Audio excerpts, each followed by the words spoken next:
I have a confession to make. When I started my career, I made a deadly $30,000 mistake that left me feeling destroyed. I felt depressed, miserable, frustrated, anxious. But this one mistake actually helped me lead to love, feeling more embraced by my family, finding joy in my career, landing job opportunities that I never thought would be possible for me, and finally becoming the best version of who I am today. But unfortunately, this $30,000 mistake didn't come in the form of a nice present that's wrapped in this nice golden bow tie, right? It came in the form of hardships, frustrations, and struggles that at that moment didn't really feel like it was worth it for me. You see, I want to take a step back and take you to where I started. I graduated from the University of California, San Diego with my degree in engineering. And I thought at the time, wow, I have an engineering degree, so it should be really easy for me to get a job in engineering, right? But unfortunately, it was not the case. I felt so hopeless and lost because every single time that I applied to a company online, I heard crickets. It felt like no company was attracted to me and no hiring manager even wanted to speak to me on the phone. So it was this vicious cycle of apply to jobs, don't hear back, apply to more jobs, don't hear back. And at that point in my life, I was so miserable. I would come home, or not even come home, I was living with my parents because I had $0, and I felt so hopeless because I felt like all the years that I studied at UC San Diego was a complete waste of my time because I couldn't even apply the engineering skills that I learned to get a real engineering job. I felt like a true failure. And at that point, every single day and every single night, I applied to jobs online. I applied to associate engineer. I applied to technician roles. I applied to data analyst roles. I even applied to like mid-level roles thinking that, hey, what if I had an interview? What if I did get it? You know, it's like winning the lottery. I thought, hey, there's possibly a chance that I could get an interview, right?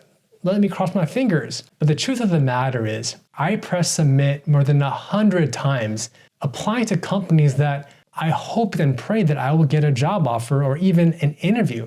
My career at the time felt like I was driving up this meandering, zigzagging road up a long and tortuous hill. That's me right there, just feeling lost, driving this like small car, okay? And my career looking back, although it's successful now, it felt like I was going through a windy road, zigzagging and not really sure where I would be going to next. And quite honestly, it truly felt like the title of the Beatles song here, The Long and Windy Road.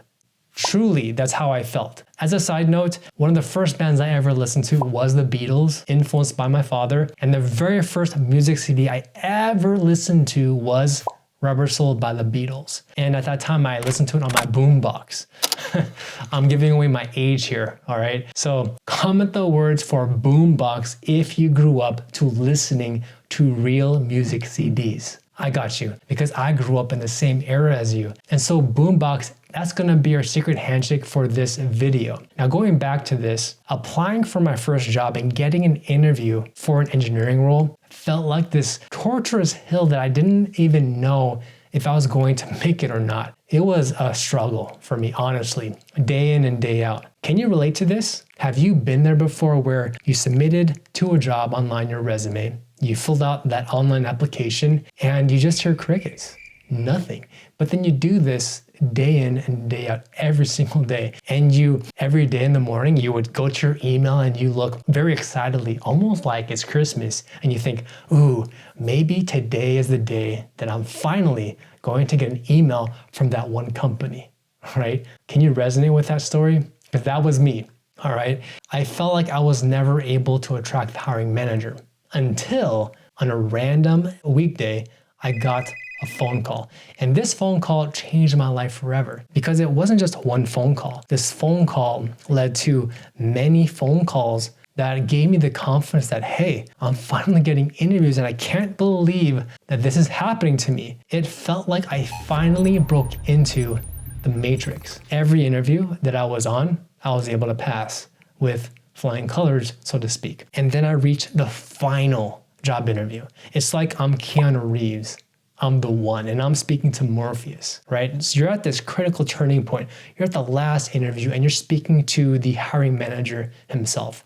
And you're thinking, man, I really crushed these interviews and I think I'm about to get the job offer, right? Except this time, the hiring manager doesn't tell you that you got the job offer, right? He tells me this, Alvin, we will be in touch. And at that time, I just thought, what do I do with that information? Like, what's going on here? I thought I went on like 6 to 7 or maybe 8 interviews with the recruiter, HR, the hiring manager, another manager, 3 team members, another vice president, and then the hiring manager. And then they tell me, Alvin, we will be in touch. I'm just screaming inside at the top of my lungs, internally, of course, because I can't show those emotions to the hiring manager. And I'm just freaking out. I'm like, did I just waste like 3 weeks of my life trying to apply to this company and I didn't get the job offer? Are you kidding me? And at that moment, I froze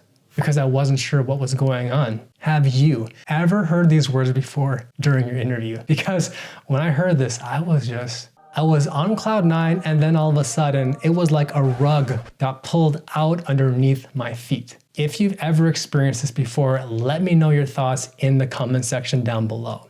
So I go back, after I hear these words, I go back home, and 1 day later, no response. I'm thinking, all right, just gotta wait, just gotta give it some time. Day 2, nothing.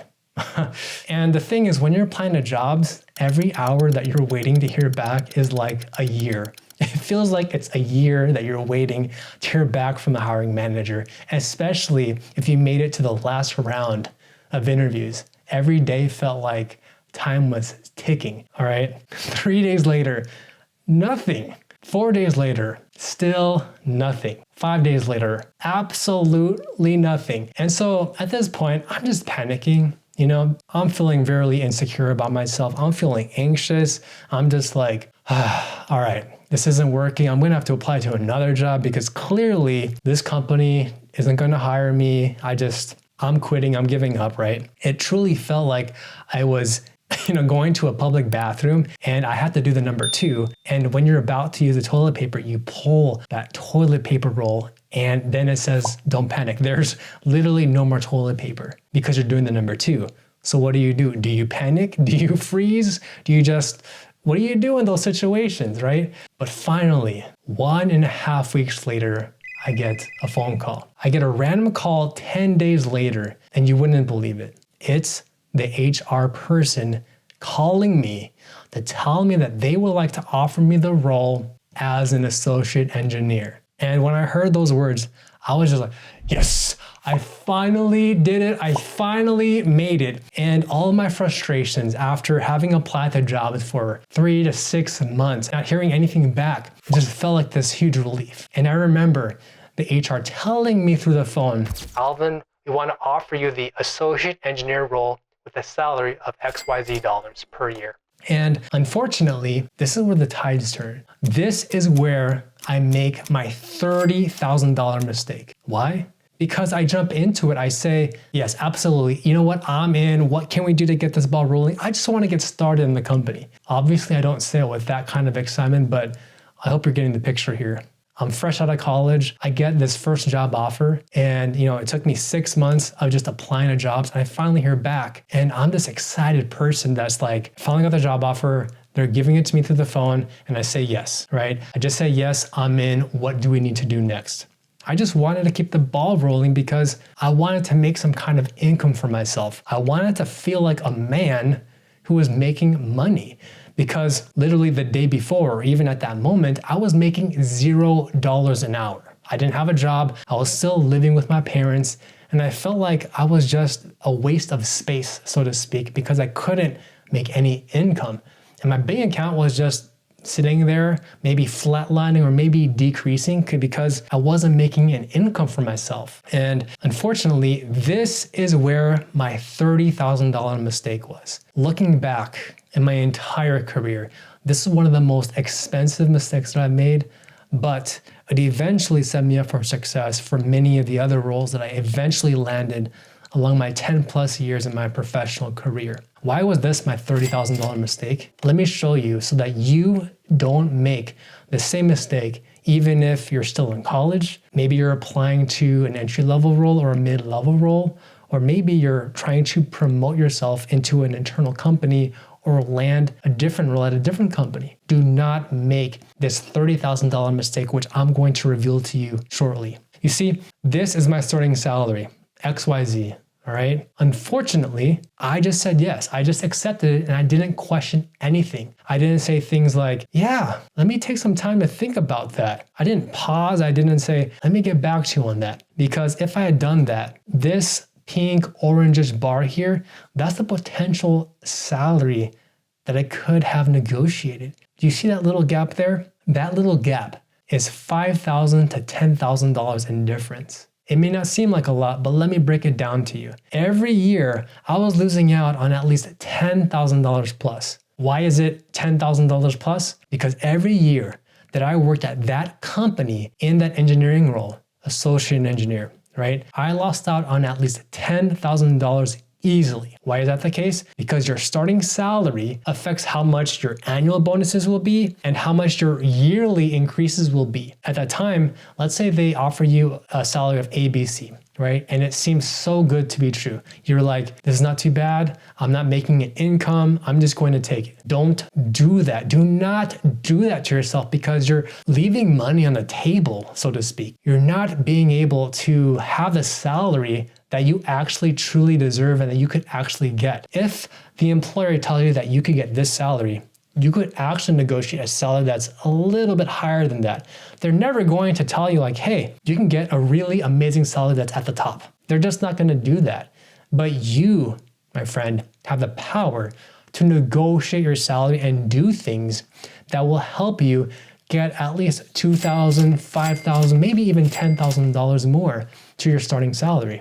It doesn't even have to be your salary. You can negotiate other things like being able to work from home or doing a hybrid schedule, getting more time off, or getting more stocks into the company. Do you see where I'm coming from? So every year, I lost out $10,000 easily, not just in the starting salary, but also in the yearly bonuses and the promotion. $10,000 easily, and that's easily at least $30,000. If I was less conservative, I would probably say it's more like $50,000, all right? That is my biggest $30,000 mistake, and I do not want you to make the same exact mistake that I did. By the way, you don't have to make the same mistake if you know how to communicate and you know how to showcase your skills off to the hiring manager. If you believe in yourself and all of the accomplishments that you've done up until this point, you can still negotiate. Even if you can negotiate an extra $2,500, $2,500 is still better than nothing.